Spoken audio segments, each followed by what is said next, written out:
உலகத் தமிழர்கள் அனைவருக்கும் தற்போது காசாவினுடைய மற்றொரு செய்தியினுடைய நாம் உங்களை சந்திக்கின்றோம். அதில் இப்பொழுது அவர்களுக்குள் ஏற்பட்டிருக்கக்கூடிய பிரச்சனை என்னவென்றால், போர் செய்யலாமா, போர் செய்யக்கூடாதா, இந்த போரினால் ஏற்படுகிற விளைவுகள் எதுவாக இருக்கும். இதுதான் ஐடிஎஃப்க்குள்ள இருக்கக்கூடிய ஒரு டிசன்ட் வாய்ஸ். மாறுபட்ட கருத்துக்களும் ஒரு பெரிய கன்ஃபபுலேஷன், அவர்களுக்குள்ளான ஒரு குழப்ப நிலைகளும் இருந்து கொண்டிருக்கிறது. அதை இஸ்ரேல் டைம்ஸ் உறுதி செய்கிற செய்தியை நேற்று இரவு 1 மணிக்கு நாம் அவர்களுடைய நெட்வொர்க்கில் இருந்து பப்ளிஷ் ஆன உடனே பார்க்க முடிந்தது. ஐடிஎஃபினுடைய சீப் என்ன சொல்றார் அப்படின்னா, ஜெனரல் இயால் ஜமீர் அவருடைய அந்த பேட்டியில அவர் வெளிப்படையாக ஐடிஎஃபினுடைய வீரர்களையும் கிடியன் சாரட்ஸ் அந்த போர் முனைகளையும் அவர் பிரைஸ் பண்றார், ரொம்ப உயர்த்துறார். ஆனால் இந்த கிடியன் சாரட் அந்த ஆபரேஷன் அவர் அப்படித்தான் அவர் பேசுகிறார் வெளிப்படையாக. ஆனால் இன்டர்னல் அசஸ்மெண்ட் அப்படிங்கிற இதுல தி பிளண்ட்லி ஸ்டேட்டட் தட் மற்ற விஷயங்களை அவர் பார்க்கிற போது நிறைய சாத்தியமில்லாத தவறுகள் நடந்திருப்பதாகவும் கூட அந்த செய்தி சொல்லியிருக்கிறது. அதனுடைய ரிப்போர்ட் படி இஸ்ரேலுடைய இராணுவ தலைமை மட்டுமல்ல, அரசியல் கூட்டு முடிவுகள் நிறைய தப்ப பண்ணிட்டாங்க அப்படிங்கிற செய்தியும் இஸ்ரேலிலிருந்து வெளியேறக்கூடிய ஒரு அஃபீஷியல் நாளிதழ் இஸ்ரேல் டைம்ஸ் சொல்லியிருக்கிறது. அதில் அவர்கள் என்ன சொல்லியிருக்கிறாங்க அப்படின்னு சொன்னால், இதுகாரம் நிறைய விஷயத்தில் ஃபெயில் ஆயிருக்கிறோம். அதாவது எனிமீஸினுடைய வல்லமை, ஹியூமனிடேரியன்ஸ் எய்டு கொடுத்ததில் failing to impose time pressure, அதாவது மிஸ்மேனேஜ்மெண்ட், அவர்களை வழிநடத்துதலில் ஏற்பட்டிருக்கக்கூடிய பல பிரச்சனைகள். அது மட்டும் இல்லாமல் அது செய்தி சொல்றது அல்டிமேட்லி எக்ஸாஸ்டிங், ரொம்ப சோர்வடைந்த நிலையில இருப்பதாகவும், its own forces while eroding international support, வெளிநாட்டுடைய அந்த ஆதரவுகளிலும் அவர்களுக்கு நிறைய சிக்கல் மட்டுமல்ல, கடுமையான உலக எதிர்ப்பை, வெறுப்பை அவர்கள் சம்பாதித்து கொண்டிருக்கிறார்கள் என்பதையும் ஐடிஎஃபினுடைய குரலாக, இஸ்ரேலுடைய குரலாக பேசப்படுகிற அந்த இஸ்ரேல் டைம்ஸ் ஒரு கருத்திலே சொல்கிறது.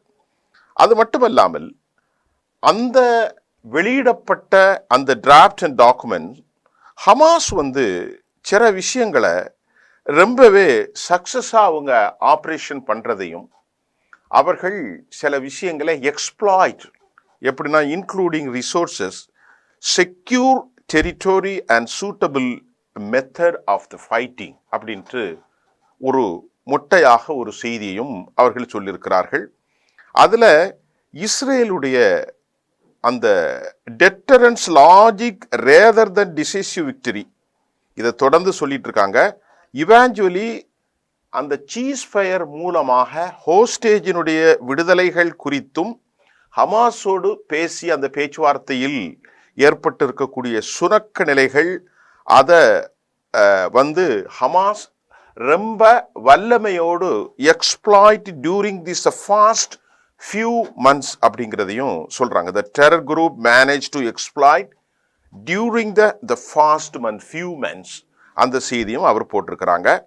அது மட்டும் இல்லாம the document further criticize ஒரு incompetence in planning, distributing aided, which it says, அது தொடர்ந்து அந்த செய்தி அப்படி போகுது. அது அல்லாம ஜமீருடைய அந்த விவகாரத்தில் பல விஷயத்த சமீர் சொல்றார். சமீர் ஏற்கனவே வீரர்கள் சோர்வடைந்த நிலையில் இருக்கிறார்கள். அதே சமயம் எனிமிக்கு ரிசோர்சஸ் சப்ளை பண்ணக்கூடியது அந்த ஹியூமனிடேரியன் எய்ட் அவர்களுக்கு சென்றடைகிறது. அது மட்டும் இல்லாமல்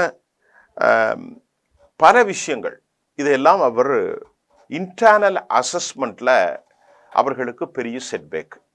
ஆனால் வெளிப்படையாக கீழே விழுந்தாலும் மண்ணூட்டாத கதையாக ஐடியா பேசிக்கொண்டிருக்கிறார்கள்.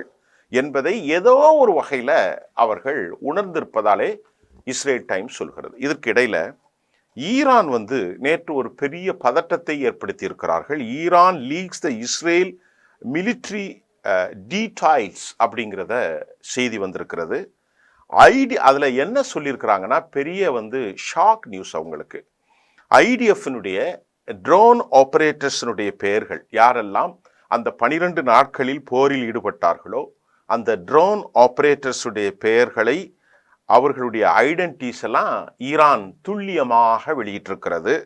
அவர்களுடைய அட்ரஸ், செல், மொபைல் நம்பர், அவர்களுடைய வீட்டு அட்ரஸ், மிலிட்ரி யூனிட்ஸ் ஆர் மோர் எல்லாத்தையும், அது மட்டும் இல்லாமல் அவங்க குடும்பத்தில் குறித்தான முழு தகவலையும், யார் யாரெல்லாம் என்னென்ன பணியில் இருந்தார்கள், யார் ஆபரேஷன் செய்தார்கள் என்ற முழு தகவலையும் ட்ரோன் அந்த மேனேஜ்மெண்ட் செய்த அந்த யூனிட்ஸை எல்லாம் ஈரான் அறிவித்திருக்கிறது. அது பெரும் அதிர்ச்சி தகவலாக அமைந்திருக்கிறது. அது மட்டும் இல்லாமல் குறிப்பிட்ட அந்த எண்களுக்கு மெசேஜையும் அனுப்பியிருக்கிறாங்க. அந்த மெசேஜில் ஈரான் அஃபீஷியல்ஸுக்கு அனுப்பியிருக்கிறதாகவும் கூட, இராணுவத்தை சார்ந்த எல்லோருக்கும் நீ இந்த வேலையை செய்தாய், உனது குடும்பம் இங்கே இருக்கிறது, உன் வீடு இங்கே இருக்கிறது, நீ இங்கே இருக்கிறாய் என்பதையெல்லாம் பக்காவாக மெசேஜ் அனுப்பியிருக்கிறாங்க. The threatening message includes a big warning அப்படிங்கிற தலைப்பிலையும் சர்வதேச மீடியாக்கள் செய்து விட்டிருக்கிறாங்க. ஈரானோடு ஒத்துழைக்காவிட்டால் நீங்கள் கொல்லப்படுவீர்கள் என்பதுதான் அந்த குறித்த மெசேஜ் செய்தி. எங்கெல்லாம் இஸ்ரேலினுடைய டெட்லி ட்ரோன்ஸ் அவர்கள் லொகேஷன், இதை எல்லாவற்றையும் கடந்த கால டார்கெட்டாக அவர்கள் செய்ததையும் குறித்திருக்கிறார்கள். இந்த தகவல் தற்போது வெளியாகி இருக்கிறன. இந்த தகவலின் மூலம் இது ஈரானுடைய டாப் மிலிட்ரி சயின்டிஸ்ட் எல்லாம் அவர்கள் கொண்டார்கள். முசாத்துடைய சின்பிட்டோ, முசாத்தோ எல்லாம் இணைந்துதான் இந்த விவகாரத்தை ஈடுபட்டார்கள். ஈரான் நாங்களும் செய்ய முடியும் என்பதை காட்டியிருக்கிறார்கள். அதற்காகத்தான் அந்த குறிப்பிட்ட ட்ரோன் ஆபரேட்டர்ஸ்.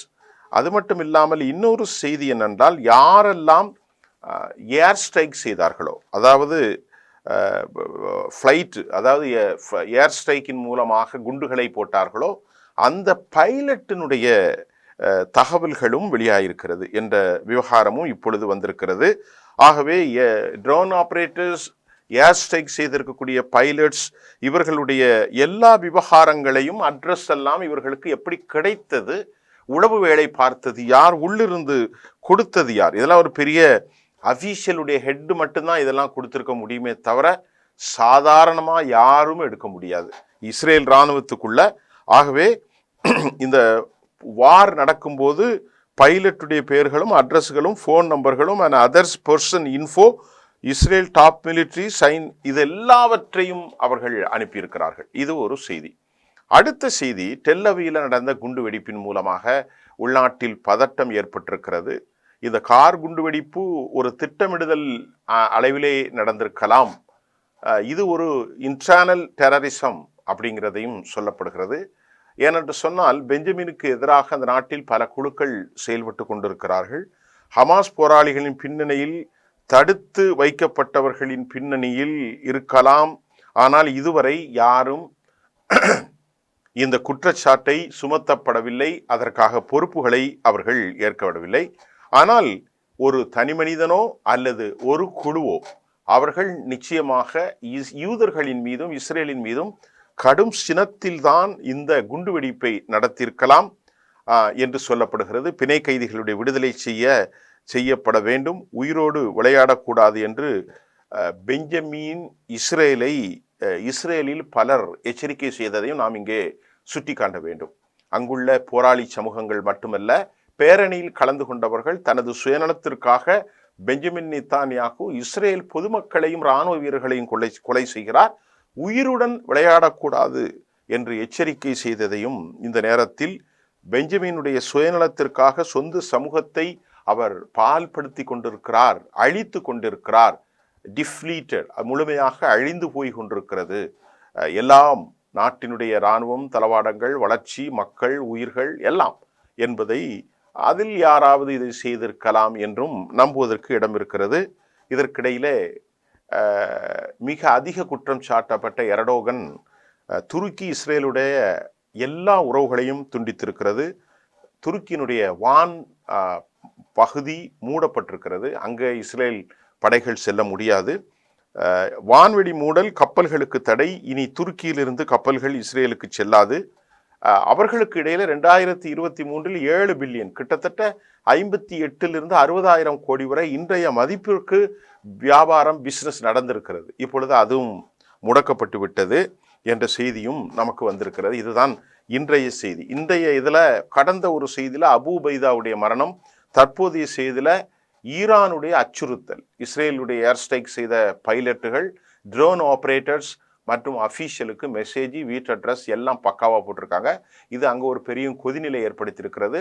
அதே போன்று இஸ்ரேலுக்கு ஏற்பட்டிருக்கக்கூடிய துருக்கியினுடைய வியாபார முடிவு, டெல்லவியில் நடந்த குண்டுவெடிப்பு, இதற்கு யாரும் பொறுப்பேற்கவில்லை என்ற செய்திகளையும் நாம் இப்பொழுது உங்களுக்கு தந்திருக்கிறோம். மீண்டும் அடுத்த செய்திகளோடு உங்களை சந்திப்போம். நன்றி.